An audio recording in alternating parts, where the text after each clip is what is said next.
व सबस्क्राईब करा आणि बेल आयकॉनला क्लिक करा। रस्त्यावरच्या चुकीला माफी नाही। रस्ता सुरक्षा अभियानाचे घोडावत विद्यापीठात उद्घाटन। संजय घोडावत विद्यापीठात रस्ता सुरक्षा अभियान 2024चं उद्घाटन सोमवारी दिनांक 15 जानेवारी रोजी सुरू झाले। रस्त्यावर अपघात होऊ नयेत यासाठी जनजागृतीचा हा कार्यक्रम 1 महिना सुरू राहणार असल्याची माहिती प्रादेशिक परिवहन अधिकारी दीपक पाटील यांनी दिली। ते म्हणाले की कोल्हापूर जिल्ह्यात मागील वर्षी 416 लोक रस्ते अपघातात मृत्युमुखी पडले। यामध्ये हातकणंगले शिरोळ भागातील प्रमाण जास्त आहे।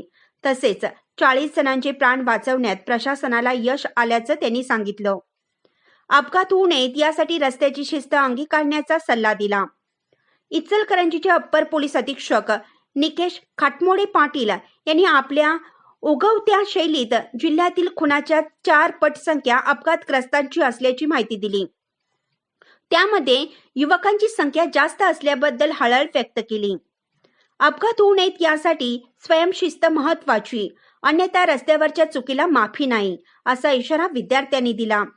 विश्वस्त विनायक भोसले यांनी प्रादेशिक परिवहन विभागाला हे अभियान राबवण्यासाठी संजय घोडावत सोशल फाउंडेशन व विद्यापीठ सर्वतोपरी मदत करेल असं आश्वासन दिलं। विद्यार्थ्यांच्या सुरक्षेसाठी हेल्मेट बंधनकारक करण्याचा घोडावत विद्यापीठ विचार करेल अशी ग्वाही दिली। यावेळी कोल्हापूर जिल्ह्याचे पोलीस अधीक्षक महेंद्र पंडित, सहाय्यक प्रादेशिक परिवहन अधिकारी रोहित काटकर व विजय इंगवले, सार्वजनिक बांधकाम विभागाचे अधिकारी शिवाजी पाटील, घोडावत विद्यापीठाचे कुलगुरू प्रोफेसर उद्धव भोसले, प्राध्यापक व विद्यार्थी उपस्थित होते। विद्यार्थी कल्याण मंडळाचे अधिष्ठाता डॉक्टर चेतन पाटील यांनी उपस्थित सर्वांचे आभार मानले।